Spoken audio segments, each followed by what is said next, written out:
Have you ever wondered where the tradition of Halloween originated? A simple question, isn't it? Yet the answer lies in the cobwebs of time, tangled in centuries of tradition, fear, and celebration. Today, we'll embark on a chilling journey, one that takes us back to the very roots of this spooky holiday. We'll traverse the ancient beginnings, the Roman influence, the Christian impact, and how Halloween crossed the Atlantic to become what it is today. So sit back, relax, and prepare to delve into the eerie past of Halloween. Our tale begins over 2,000 years ago with the ancient Celtic festival of Samhain.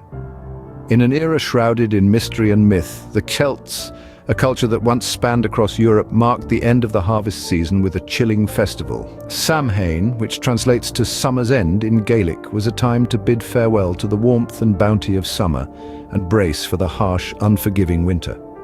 Samhain was celebrated on October 31st, a date that held immense significance. It was believed that on this night the veil between our world and the spirit world was at its thinnest. It was a time when the departed could cross over and mingle with the living, a concept thrilling and terrifying in equal measure. The Celts would light great bonfires, believing the flames, smoke, and ashes had protective and cleansing powers. They would also don costumes typically made of animal skins to ward off any wandering spirits. These costumes served a dual purpose, not only to scare away malevolent spirits, but also to honor and blend in with the friendly ones. To further appease the spirits, they left offerings of food and drink outside their homes. This tradition, you might recognize, has echoes in our modern-day trick-or-treating. Samhain was not just about fear and appeasement, though. It was also a time for the Celts to gather, feast, and honor their ancestors. They would set places at the tables for deceased loved ones, telling stories and reminiscing in their memory. The festival marked a pause, a moment of reflection at the threshold of a new season. It was a time of both celebration and caution, a reminder of the cyclical nature of life and death, growth and decay. But as the world changed, so did the celebration of Samhain. The festival, with its bonfires, costumes and offerings, may seem far removed from our contemporary Halloween celebrations, yet it's in these ancient beginnings that we find the roots of the holiday we know today. As we delve deeper into the evolution of Halloween, we'll see how these traditions have morphed and endured, shaping the spine-chilling celebration we revel in each October. As the Romans conquered Celtic lands, they brought with them their own festivals, which soon merged with Samhain. The Romans, known for their knack of assimilation, were about to leave an indelible mark on the evolution of Halloween. Two Roman festivals in particular played a pivotal role in this transformation: Feralia and Pomona. Feralia, a public festival, was observed late in October when Romans traditionally commemorated the passing of the dead. It was a solemn event marked by offerings to the deceased, an echo of the Celtic Samhain's honoring of the departed. Then there was the celebration of Pomona, the Roman goddess of fruit and trees. Her symbol, the apple, has since become a staple of Halloween festivities. You might, for instance, recall the tradition of apple bobbing, a game often played during Halloween parties. This seemingly light-hearted tradition is a direct descendant of the Roman celebration of Pomona. These Roman festivals were gradually woven into the fabric of Samhain, blending the customs and beliefs of the Celts with those of their Roman conquerors. The lines between these different cultures began to blur, creating a unique fusion of traditions. One could argue that it was during this period that the first seeds of contemporary Halloween were sown. The fusion of Samhain's respect for the supernatural with Feralia's commemoration of the dead, spiced with Pomona's celebration of harvest, started to shape what we now know as Halloween. But it was not just about the amalgamation of different festivals. This period of Roman influence also marked a shift in the perception of Samhain. The Romans, unlike the Celts, did not view the supernatural with the same reverence or fear. They saw their deities in a different light, and this had a profound impact on how the festival of Samhain was celebrated. And so, the Roman influence helped to transform Samhain, adding new layers of complexity and richness to the ancient festival. The embers of the Celtic Samhain were kept alive, but they were now burning in the hearth of a Roman villa. Yet the evolution of Halloween was far from over. The festival had yet to undergo further transformations, each adding a new chapter to the intriguing saga of Halloween. Enter the Christian Church, eager to convert the pagans and their festivals. As the Christian faith began to spread across Europe, it sought to incorporate and Christianize the pagan festivals, which were deeply ingrained in the culture. The Church, in its wisdom, decided to introduce new festivals that would coincide with the pagan ones, thereby gradually replacing them. One such festival was All Saints' Day, also known as All Hallows' Day, a day dedicated to honoring all the saints. It was a day of solemnity, a stark contrast to the raucous festivities of Samhain. Originally celebrated in May, Pope Gregory III moved it to the 1st of November, a date which was no mere coincidence. It was the same date as Samhain, and thus began the slow process of merging the two. Following closely on its heels was All Souls' Day, introduced by the Church to honor the souls of the departed who were not saints. This was a day of prayer and remembrance, with families lighting candles and offering prayers for their loved ones. The night before All Saints' Day, known as All Hallows' Eve, began to take on a life of its own. This was a clever move on the part of the Church. By introducing these new festivals, they were not directly challenging the pagan traditions. Instead, they were subtly integrating themselves into the existing culture, transforming it from within. Over time, the name Samhain began to fade, replaced by the term Hallowmas, a period covering All Hallows' Eve, All Saints' Day, and All Souls' Day. The traditions of Samhain were not lost, however. They were absorbed into these new Christian festivals, taking on a slightly different form. The bonfires, the costumes, the belief in the supernatural, all were retained but given a Christian interpretation. And thus the foundation for modern Halloween was laid.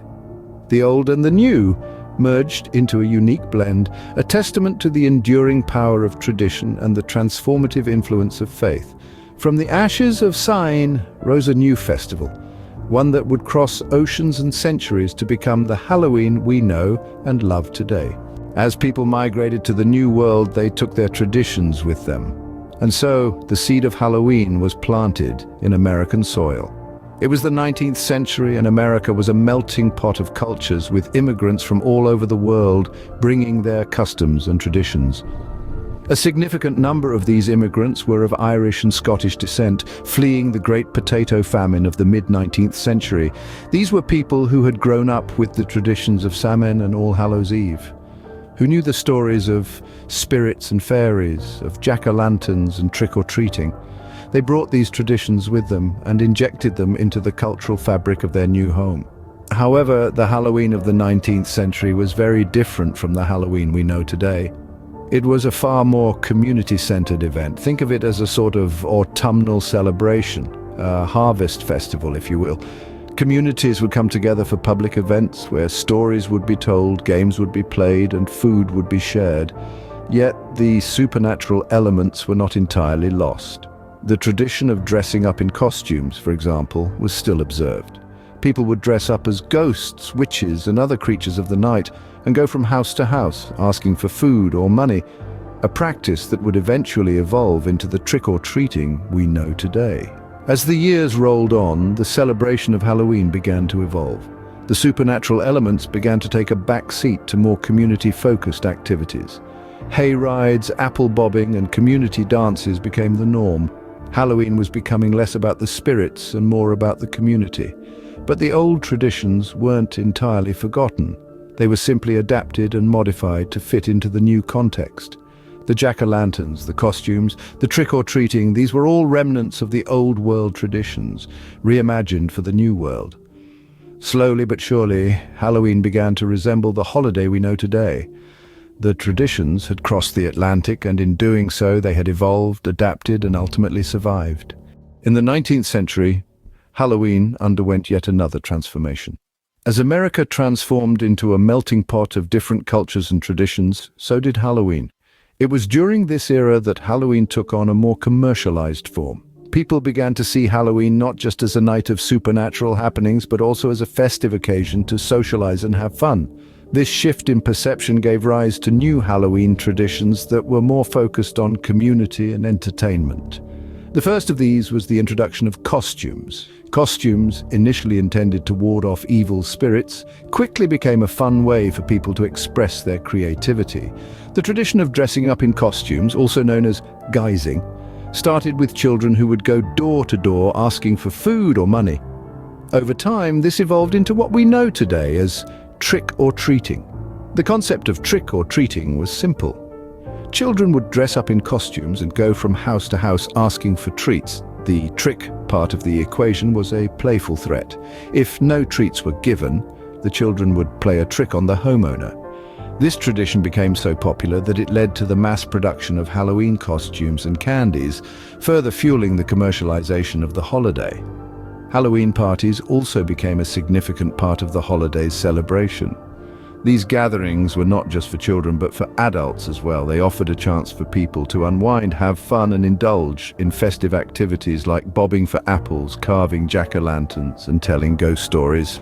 Halloween's commercialization did not stop at costumes and parties. It extended to decorations, greeting cards, and even movies and TV shows.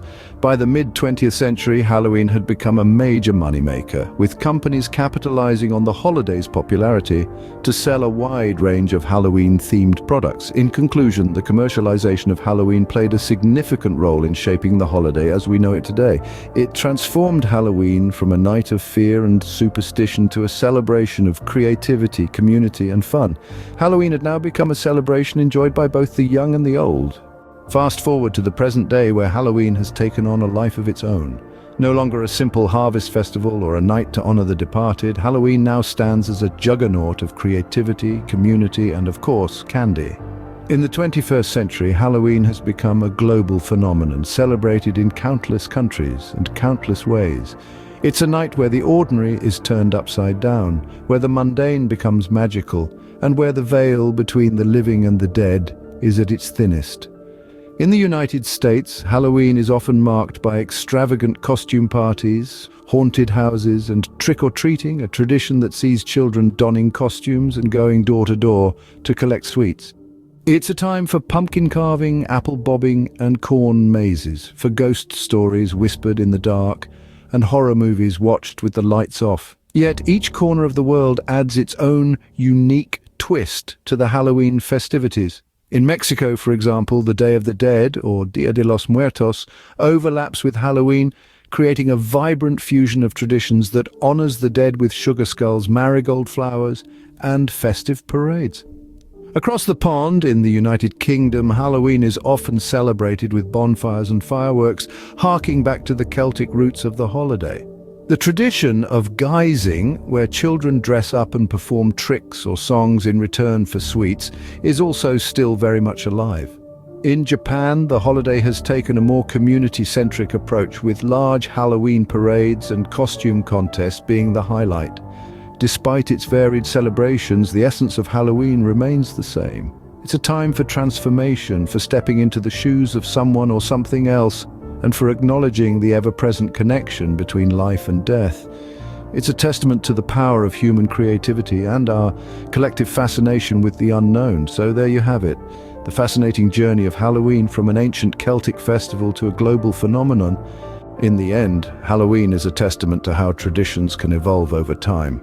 Born from ancient beliefs, shaped by Roman and Christian influences, and molded by the currents of commerce and culture across the Atlantic, Halloween has become a holiday both beloved and feared.